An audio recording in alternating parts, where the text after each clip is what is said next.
Could the USA actually win the World Cup on home soil? Mauricio Pochettino's squad just won Group D and sent a message to the rest of the international football community. But their reward for topping the group isn't an easy ride. Instead, it is a demanding knockout bracket that forces them through a sudden death gauntlet. If Christian Pulisic and this American team want to lift the trophy, they have to survive 5 straight winner-go-home matches. And here is the brutal part. The projections have them facing just one team ranked below them the rest of the way. This is the possible round-by-round path to history, and the one fatal flaw that could end the entire dream tomorrow. Every great team has a breaking point, and for this young American squad, the danger isn't a lack of talent or passion. It's psychological. Their fatal flaw is impatience against a compact defense. When the goals don't come early, when the passing lanes clog up, this team has a habit of forcing the issue, breaking their shape, and leaving themselves completely exposed. In the knockouts, that impatience is a death sentence. Let's break down exactly how this flaw will be tested from the very first whistle. Winning the group gives the USA a group winner path. In theory, this means avoiding the absolute top-tier heavyweights in the very first knockout round. But here is what every viewer needs to understand before the first whistle blows. The group stage and the knockout rounds are 2 completely different sports. During the group stage, you have a safety net. You can tie a match or even lose one, and still advance based on points or goal difference. From this moment on, that safety net is gone. There are no points, no table standings, and no second chances. It is 90 minutes of raw, unadulterated pressure. If a match is tied after 90 minutes, it doesn't end in a handshake. The teams play 30 minutes of extra time, 2 grueling 15-minute halves where tired legs are tested to their absolute limit. And if they are still deadlocked, it goes to a penalty shootout, a 5-round mental lottery where one missed kick can crush 4 years of preparation. 5 wins separate the USA from sporting immortality. 1 bad bounce, 1 uncharacteristic mistake, and the tournament ends instantly. The road starts on July 1st in San Francisco. The USA face Bosnia and Herzegovina. On paper, the USA are strong favorites, but knockout football doesn't care about paper. Bosnia can sit deep, stay organized, and frustrate aggressive teams. As Captain Tim Ream put it, the USA have to expect the unexpected. Tactically, Bosnia is highly likely to use what coaches call a low block. For those new to the tactical side of the game, a low block simply means the defending team pulls almost all of their players deep into their own defensive third, close to their own penalty box. They compress the space, deliberately give up possession of the ball to the USA, and dare them to pass through a wall of bodies. This is where the American fatal flaw, impatience, looms large. If the USA start passing the ball sideways and get frustrated because they can't break the lines, they will start rushing their plays. Center backs will launch low-percentage long balls, or players will try to dribble through 3 defenders at once. The moment that impatience takes over, the structural shape breaks down. To prevent this disaster, Pochettino needs his players to exploit the half spaces. Think of the soccer field split into 5 vertical corridors. The 2 wide flanks, the center lane, and the 2 corridors right between the center and the wings. Those are the half spaces. We need creative playmakers like Gio Reyna or Christian Pulisic to drift into those specific pockets. By receiving the ball there, they force Bosnia's center backs into a choice. Do they step out to challenge, leaving a gap behind them? Or do they stay put and let our creators turn and pass? The USA must move the ball with rapid, sharp sequences. If they panic and chase an early goal blindly, Bosnia will wait for a single counterattack or a set piece to send the hosts home early. If the USA keep their discipline and get past Bosnia, the level of competition multiplies instantly. The round of 16 serves up a clash against either Belgium or Senegal. This is a massive step up in quality, and 2 completely opposing style profiles. Let's look at the Belgium matchup first. Facing Belgium means dealing with elite technical quality and a highly sophisticated positional system.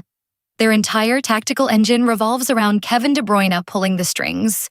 To survive, the USA has to master what is known as rest defense.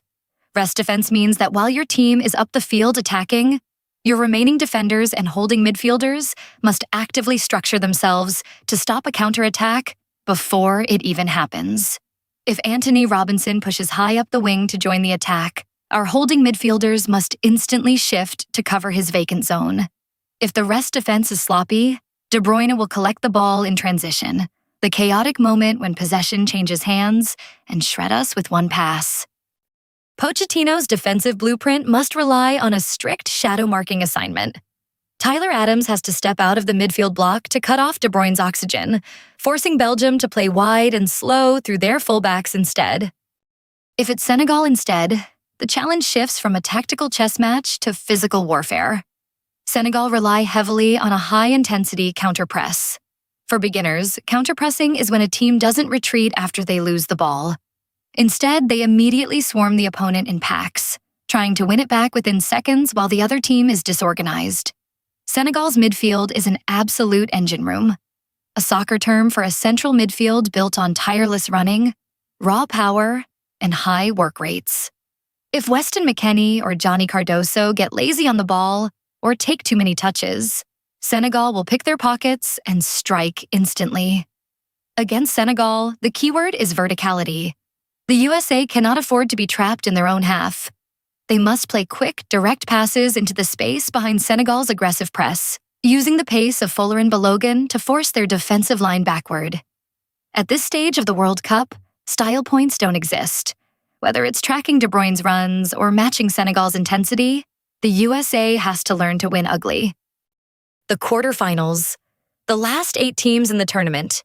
If the USA reach this point, the bracket leaves behind any remaining element of predictability. The opponent projected to be waiting is a true heavyweight, Spain, the number 3 ranked team in the world. At this level, the game changes entirely.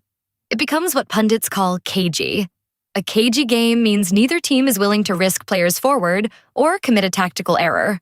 Both sides sit back in highly organized shapes, feeling each other out like prize fighters in the opening rounds of a championship bout. They are waiting for the other to blink first. This is the ultimate test of the American fatal flaw. When you play a team like Spain, they will starve you of the ball. They will pass it hundreds of times, keeping possession just to tire you out mentally and physically. For an American squad used to playing fast, transition-heavy soccer, this is agonizing. Impatience here means death. If a winger gets frustrated by the lack of service and wanders out of position to look for the ball, Spain will instantly punish that vacated space. This phase also introduces the brutal reality of squad depth. Squad depth isn't just about having 11 great starters. It's about the quality of your substitutes on the bench. By the quarterfinals, players have been running at maximum intensity for weeks. They are carrying minor strains, exhaustion has set in, and discipline begins to blur under fatigue. If Pochettino has to take off a tired Christian Pulisic or an exhausted Tyler Adams in the 70th minute, the players coming on must hold the exact same tactical level.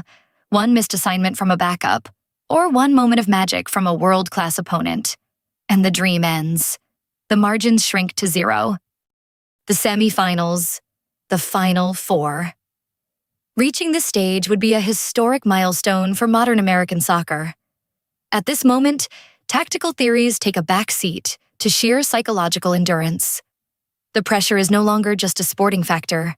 It becomes an environmental force. The eyes of the entire world are on these 4 teams. In the United States, casual viewers who have never watched a minute of league soccer will be glued to their screens. But to survive a World Cup semifinal against a powerhouse like France, the number 1 ranked side on the planet, a team needs an alignment of 4 things: squad health, microscopic attention to detail, execution under fatigue, and a necessary dose of tournament luck. First, the physical toll. Deep tournament runs are absolute meat grinders. The teams that make the final are rarely the ones who played the prettiest soccer. They are the ones who avoided catastrophic injuries and foolish suspensions. Second, the focus narrows down to set pieces: corners, free kicks, and throw-ins. In a tense semifinal where open play goals are locked away by world-class defending, often more than a third of all goals come from these dead ball situations.